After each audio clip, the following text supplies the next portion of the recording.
ಭಾವಸಮುದ್ರ ವೀಕ್ಷಕರಿಗೆಲ್ಲ ನಮಸ್ಕಾರ. ಕದಂಬರ ರಾಜಧಾನಿ ಬನವಾಸಿಗೆ ನಿಮಗೆಲ್ಲ ಸ್ವಾಗತ.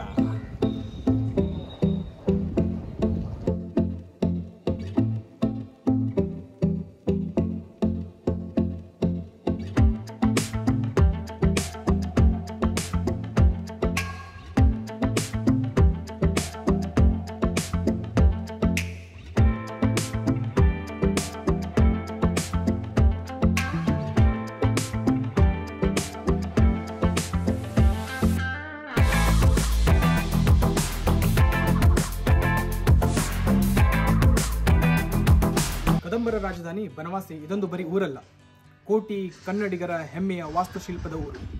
ಇಲ್ಲಿ ಕಲ್ಲಿನ ಶಿಲ್ಪಗಳಿವೆ, ನಂದಿಯ ಶಿಲ್ಪವಿದೆ, ಅನೇಕ ಸಾಂಸ್ಕೃತಿಕ ಶಿಲ್ಪಗಳನ್ನು ಈ ಬನವಾಸಿ ತನ್ನ ಮಡಿಲಲ್ಲಿ ಅಡಗಿಟ್ಟುಕೊಂಡಿದೆ. ಸೊ ಪ್ರತಿಯೊಂದು ಕಲ್ಲಿನಲ್ಲಿ ಕಥೆಗಳನ್ನು ಹುಡ್ಕೋಣ, ಬನ್ನಿ.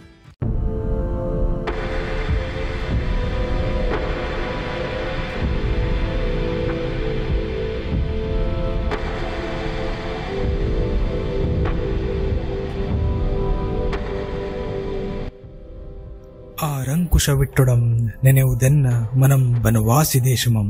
ಇದು ಆದಿಕವಿ ಪಂಪನ ಮಾತು. ಇದರ ಅರ್ಥ ಏನು ಅಂತಂದ್ರೆ, ನಾನು ಬನವಾಸಿ ನಾಡಿನಲ್ಲಿ ಕೋಗಿಲೆ ಮರಿಯಾಗಿ ಅಥವಾ ಜೇನುನೊಣವಾಗಿ ಹುಟ್ಟಲು ಬಯಸುತ್ತೇನೆ ಅಂತ. ಬನವಾಸಿಯ ಸೊಬಗು ಪಂಪನನ್ನು ಎಷ್ಟರ ಮಟ್ಟಿಗೆ ಸೆಳೆದಿತ್ತು ಎಂಬುದಕ್ಕೆ ಇದು ಸಾಕ್ಷಿ.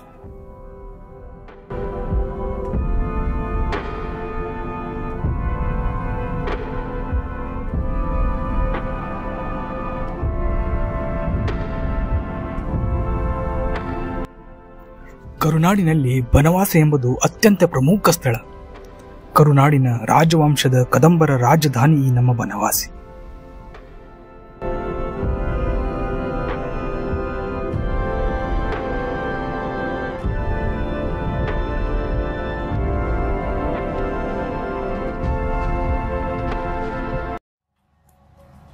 ನಾವೆಲ್ಲರೂ ಚಿಕ್ಕವರಿದ್ದಾಗ ಬನವಾಸಿ, ಹಂಪಿ, ಐಹೊಳೆ, ಪಟ್ಟದಕಲ್ಲು, ಬಿಜಾಪುರದ ಗೋಳಗುಮ್ಮಟ, ಚಿತ್ರದುರ್ಗದ ಕೋಟೆ ಇವೆಲ್ಲ ಜಾಗಕ್ಕೆ ಪ್ರವಾಸಗಂತ ಹೋಗಿರ್ತೀವಿ ಮತ್ತು ಅಲ್ಲಿನ ಇತಿಹಾಸದ ಅಥವಾ ಅಲ್ಲಿ ಅಡಗಿರುವ ರಹಸ್ಯ ಕಥೆಗಳನ್ನ ಕೇಳಿರಲ್ಲ. ನಿಮ್ಗೆ ಗೊತ್ತಾ ಬನವಾಸಿಯನ್ನು ಜಲದುರ್ಗ ಅಥವಾ ನೀರಿನ ಕೋಟೆ ಅಂತ ಕರೀತಾರೆ ಅಂತ? ಏಕೆಂದರೆ ಈ ಬನವಾಸಿಯನ್ನು ವರದಾ ನದಿಯ ಪಟ್ಟಣದ ಸುತ್ತಲೂ 3 ಕಡೆಯಿಂದಲೂ ಹರಿಯುತ್ತದೆ. ಆ ಕಾರಣದಿಂದ ಇದಕ್ಕೆ ಜಲದುರ್ಗ, ನೀರಿನ ಕೋಟೆ ಅಂತ ಕರೀತಾರೆ. ಕೋಟಿ ಕನ್ನಡಿಗರ ಹೆಮ್ಮೆಯ ಬನವಾಸಿಯಲ್ಲಿರುವ ವಾಸ್ತುಶಿಲ್ಪಗಳು, ಬಂಡೆಗಲ್ಲಿನ ದೇವಸ್ಥಾನ, ಬೃಹತ್ ನಂದಿ ವಿಗ್ರಹ, ಮಧುಕೇಶ್ವರನ ವಿಗ್ರಹ, ಅರ್ಧ ಗಣಪತಿ ವಿಗ್ರಹ, ಇನ್ನೂ ಹಲವು ಶಿಲ್ಪಗಳ ಇತಿಹಾಸ ಮತ್ತು ಅವುಗಳ ವಿಶೇಷತೆಗಳ ಬಗ್ಗೆ ಕಲೆ ಹಾಕೋಣ ಬನ್ನಿ. ಮೊದಲಿಗೆ ಇಲ್ಲಿರುವ ಪ್ರಮುಖ ವಿಗ್ರಹ ಉಮಾ ಮಧುಕೇಶ್ವರನ ವಿಗ್ರಹ. ಕದಂಬರು, ಚಾಳುಕ್ಯರು, ಹೊಯ್ಸಳರ ಕಾಲದಲ್ಲಿ ಮಧುಕೇಶ್ವರ ದೇಗುಲ ಅಭಿವೃದ್ಧಿ ಕಂಡಿತ್ತು. ಕ್ರಿಸ್ತಶಕ 5ನೇ ಶತಮಾನದ ಕದಂಬರಿಂದ ಹಿಡಿದು 15ನೇ ಶತಮಾನದ ಸೊಂದೆಯ ಅರಸರವರೆಗೆ ಈ ದೇಗುಲದ ಅಭಿವೃದ್ಧಿಗೆ ಎಲ್ಲರೂ ಅದ್ಭುತ ಕೊಡುಗೆ ನೀಡಿದ್ದಾರೆ.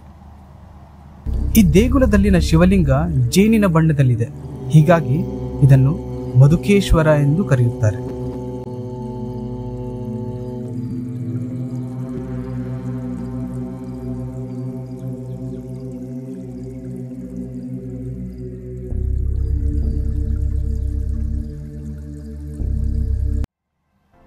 ಇದರ ಜೊತೆಗೆ ಇನ್ನೊಂದು ರೋಚಕ ಕತೆ ಕೂಡ ಇದೆ. ಕತೆ ಯಾರಿಗೆ ತಾನು ಇಷ್ಟ ಇರೋದಿಲ್ಲ ಹೇಳಿ? ಬನ್ನಿ ಶುರು ಹಚ್ಕೊಳ್ಳೋಣ. ಅದಕ್ಕಿಂತ ಮುಂಚೆ ಮಧುಕೇಶ್ವರದಂತೆ ಕೈಟಬೇಶ್ವರ ದೇವಸ್ಥಾನ ಕೂಡ ಅತ್ಯಂತ ಪ್ರಸಿದ್ಧ ದೇವಸ್ಥಾನ. ಈ ಕೈಟಬೇಶ್ವರ ದೇವಸ್ಥಾನ ಇರುವುದು ಶಿವಮೊಗ್ಗ ಜಿಲ್ಲೆಯ ಸೊರಬ ತಾಲೂಕಿನ ಆನವಟ್ಟಿಯ ಸಮೀಪದ ಕೊಬಟೂರಿನಲ್ಲಿ. ಇದನ್ನು ಕೋಟಿಪುರ ಎಂತಲೂ ಕರೆಯಲಾಗುತ್ತಿತ್ತು. ಕೈಟಬೇಶ್ವರ ದೇವಸ್ಥಾನವನ್ನು ಕೋಟೇಶ್ವರ ದೇವಸ್ಥಾನ ಅಂತಲೂ ಕರೆಯುತ್ತಾರೆ. ಇದು ಕೂಡ ಅತ್ಯಂತ ಸುಂದರವಾದ ಶಿವ ದೇಗುಲ. ಕ್ರಿಸ್ತಶಕ 1100ರ ಸುಮಾರಿಗೆ ಹೊಯ್ಸಳ ರಾಜ ವಿನಯಾದಿತ್ಯನ ಆಳ್ವಿಕೆಯಲ್ಲಿ ಈ ದೇವಸ್ಥಾನ ನಿರ್ಮಿಸಲಾಗಿದೆ.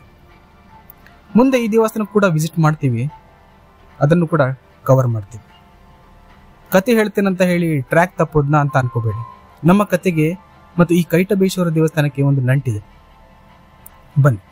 ಮಧು ಮತ್ತು ಕೈಟಬರು ಎಂಬ ರಕ್ಕಸ ಸಹೋದರರಿದ್ದರು. ಮಹಾವಿಷ್ಣು ಯೋಗ ನಿದ್ರೆಯಲ್ಲಿದ್ದಾಗ ಅವನ ಕಿವಿಯಿಂದ ಹುಟ್ಟಿದ ರಕ್ಕಸರಿವರು. ಈ ರಾಕ್ಷಸರು ಅತ್ಯಂತ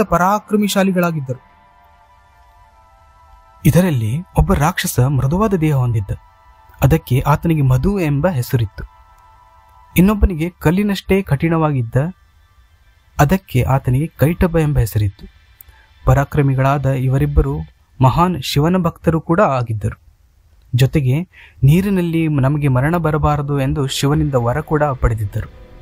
ಈ ವರಬಲದಿಂದಲೇ ಮರೆದಾಡುತ್ತಿದ್ದ ರಕ್ಕಸ ಸಹೋದರರು ಸ್ವರ್ಗದ ಮೇಲೂ ಕೂಡ ದಾಳಿ ಮಾಡಿದರು. ಇವರಿಬ್ಬರ ವಧೆಗಾಗಿ ದೇವತೆಗಳು ವಿಷ್ಣುವಿನ ಮೊರೆ ಹೋಗುತ್ತಾರೆ. ಅಂತೆಯೇ ವಿಷ್ಣು ದೇವರು ಕೂಡ ಇದಕ್ಕೆ ಒಪ್ಪುತ್ತಾರೆ. ತದನಂತರ ಯುದ್ಧ ಶುರುವಾಗುತ್ತೆ. ಇವರಿಬ್ಬರ ಸಂಹಾರಕ್ಕೆ ಮುಂದಾಗಿದ್ದ ವಿಷ್ಣುವಿಗೂ ಕೂಡ ಈ ಪರಾಕ್ರಮಿಗಳನ್ನು ಜಯಿಸುವುದು ಅಷ್ಟು ಸುಲಭವಾಗಿರಲಿಲ್ಲ. ಜೊತೆಗೆ ಇವರಿಬ್ಬರಿಗೆ ವರಬಲ ಕೂಡ ಇತ್ತಲ್ವಾ. ಕೊನೆಗೆ ವಿಷ್ಣು ಒಂದು ಉಪಾಯ ಮಾಡುತ್ತಾರೆ. ವಿಷ್ಣು ಹೀಗೆ ಹೇಳುತ್ತಾರೆ, ನಾನು ಈಗ ನಿಮ್ಮಿಂದ ಸೋಲುತ್ತೇನೆ, ಹೀಗಾಗಿ ನಾನು ಸೋಲುವ ಮೊದಲು ನನ್ನಿಂದ ಏನಾದರೂ ವರ ಬೇಕಾದರೆ ಕೇಳಿ, ಕೊಡುತ್ತೇನೆ ಎಂದು ಆ ಎರಡು ರಾಕ್ಷಸರಿಗೆ ಹೇಳುತ್ತಾನೆ. ಇದನ್ನು ಕೇಳಿದ ಅವರು ಶಾಕ್ ಆಗುತ್ತಾರೆ ಮತ್ತೆ ಹೇಳುತ್ತಾರೆ, ಈ ಯುದ್ಧದಲ್ಲಿ ಗೆದ್ದವರು ನಾವು, ಹೀಗಾಗಿ ನಾವೇ ನಿನಗೆ ವರ ಕೊಡುತ್ತೇವೆ, ಏನು ಬೇಕಾದರೂ ಕೇಳು ಎನ್ನುತ್ತಾರೆ. ಇದೇ ಸಂದರ್ಭವನ್ನು ಬಳಸಿಕೊಂಡು ವಿಷ್ಣು ನಿಮ್ಮಿಬ್ಬರ ಪ್ರಾಣ ಬೇಕು ಎಂದು ಹೇಳುತ್ತಾನೆ. ಜೊತೆಗೆ ತಾನು ಯಾರೆಂದು ಈ ಸೋದರರಿಗೆ ಹೇಳುತ್ತಾನೆ. ವಿಷ್ಣುವಿನ ನಿಜ ಸ್ವರೂಪವನ್ನು ಕಂಡ ರಕ್ಕಸ ಸಹೋದರರು ದೇವರಿಗೆ ನಮಿಸಿ ರಕ್ಕಸ ಸೋದರರು ಕೊಟ್ಟ ಮಾತಿನಂತೆ ವಿಷ್ಣುವಿಗೆ ತಮ್ಮ ಪ್ರಾಣವನ್ನು ಅರ್ಪಿಸುತ್ತಾರೆ. ಹೀಗಾಗಿ ನೀರಿನಲ್ಲಿ ಸಾವು ಬರಬಾರದು ಎಂಬ ವರ ಬಲ ಇರೋ ಕಾರಣದಿಂದ ವಿಶ್ವರೂಪ ತಾಳಿದ ವಿಷ್ಣು ತನ್ನ ಎರಡೂ ತೊಡೆಯ ಮೇಲೆ ಇಬ್ಬರ ತಲೆ ಇಟ್ಟು ಸಂಹಾರ ಮಾಡುತ್ತಾನೆ. ಈಗ ನಿಮ್ಮ ಪ್ರಶ್ನೆ, ಸಂಹಾರ ಮಾಡಿದ ಈ ರಕ್ಕಸ ಸಹೋದರಿಗೆ ದೇಗುಲ ಯಾಕೆ ಎಂಬುದು ಅಲ್ವಾ? ಇದಕ್ಕೂ ಪೌರಾಣಿಕ ಹಿನ್ನೆಲೆ ಇದೆ. ಈ ರಕ್ಕಸರ ಪಾಪ ಕಾರ್ಯ ಇಡೀ ರಾಕ್ಷಸತ್ವಕ್ಕೆ ಶಿಕ್ಷೆಯಾಗಿತ್ತು. ಆದರೆ ಅವರೊಳಗಿದ್ದ ಶಿವಭಕ್ತರಿಗೆ ಸರಿಯಾದ ಮನ್ನಣೆ ಮತ್ತು ಫಲ ಸಿಗಬೇಕು ಎಂಬ ಕಾರಣದಿಂದ ವಿಷ್ಣು ಮಧು ಮತ್ತು ಕೈಟಭರ ಹೆಸರಿನಲ್ಲಿ ಎರಡು ಶಿವಲಿಂಗಗಳನ್ನು ಸ್ಥಾಪನೆ ಮಾಡುತ್ತಾನೆ. ಇದೆ ಐತಿಹ್ಯ. ಅದೇ ಲಿಂಗಗಳು ಮಧುಕೇಶ್ವರ ಮತ್ತು ಕೈಟಭೇಶ್ವರ ಎಂಬುದು ನಂಬಿಕೆ. ಹೀಗಾಗಿ ಸುಮಾರು 23 ಕಿಲೋಮೀಟರ್ ಅಂತರದಲ್ಲಿ ಈ ಎರಡು ದೇವಾಲಯಗಳು ಇವೆ. ಕದಂಬರ ಸಮಯದಲ್ಲಿ ಈ ಪವಿತ್ರ ಸ್ಥಳಗಳಲ್ಲಿ ಪೂಜೆ ಶುರುವಾಯಿತು. ಈ ಸುಂದರ ದೇವಾಲಯಗಳಲ್ಲಿ ಈಗಲೂ ತ್ರಿಕಾಲ ಪೂಜೆ ನಡೆಯುತ್ತಿದೆ. ಇಂಥ ಸೌಂದರ್ಯದ ಕೋಟಿ ಕೋಟಿ ಭಕ್ತಾದಿಗಳನ್ನು ಪ್ರವಾಸಿಗರನ್ನು ಕೈ ಬೀಸಿ ಕರೆಯುತ್ತಿದೆ. ಶ್ರೀ ಮಧುಕೇಶ್ವರನ ಎದುರು ಒಂದು ಬೃಹತ್ ನಂದಿ ವಿಗ್ರಹವಿದೆ. ಇದು ಸುಮಾರು 7.5 ಅಡಿ ಎತ್ತರವಿದೆ. ಈ ನಂದಿಯ ವಿಶೇಷತೆ ಏನು ಅಂತಂದರೆ, ಒಂದು ಕಣ್ಣು ನೇರವಾಗಿ ಶಿವಲಿಂಗದ ಗರ್ಭಗುಡಿಯತ್ತ ನೋಡುತ್ತದೆ, ಇನ್ನೊಂದು ಕಣ್ಣು ಪಕ್ಕದ ಆದಿಶಕ್ತಿ ಎಂದರೆ ಪಾರ್ವತಿಯನ್ನು ನೋಡುತ್ತದೆ. ಮತ್ತು ಈ ನಂದಿ ಅತ್ಯಂತ ನುಣುಪಾದ ಬಳಪದ ಕಲ್ಲಿನಿಂದ ಕೆತ್ತಲಾಗಿದೆ.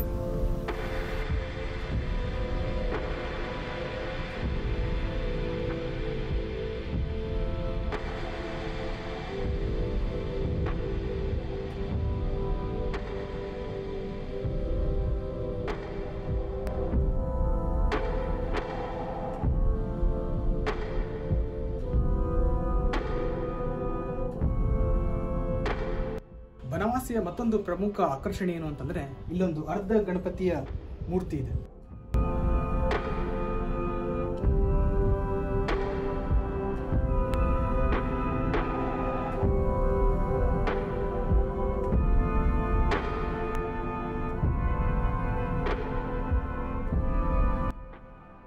ಸೊ ಇದರ ಇನ್ನೊಂದು ಅರ್ಧ ಭಾಗ ವಾರಣಾಸಿಯಲ್ಲಿದೆ ಅಂತ ಜನರು ನಂಬ್ತಾರೆ.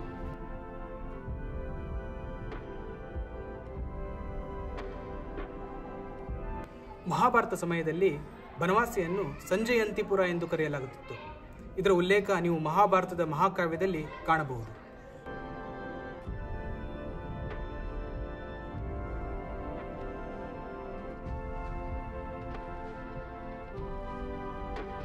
ಬನವಾಸಿಯು ಮಯೂರ ರಾಜವರ್ಮನ ರಾಜಧಾನಿಯಾಗಿತ್ತು.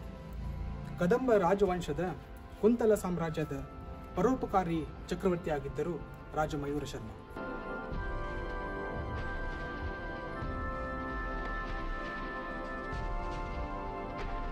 ಪ್ರತಿ ವರ್ಷ ಕರ್ನಾಟಕ ಸರ್ಕಾರವು ಈ ಬನವಾಸಿಯಲ್ಲಿ ಕದಂಬೋತ್ಸವ ಅಂತ ಒಂದು ಉತ್ಸವ ಕೂಡ ನಡೆಸುತ್ತೆ.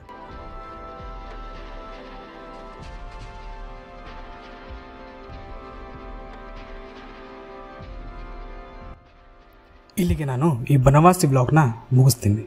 ಸೊ ವಿಡಿಯೋ ಇಷ್ಟ ಆದರೆ ದಯವಿಟ್ಟು ಲೈಕ್ ಮಾಡಿ, ಚಾನಲ್ನ ಸಬ್ಸ್ಕ್ರೈಬ್ ಮಾಡಿ ಮತ್ತು ಕಮೆಂಟ್ನಲ್ಲಿ ನಿಮ್ಮ ಅಭಿಪ್ರಾಯನ ತಿಳಿಸಿ. ಧನ್ಯವಾದಗಳು.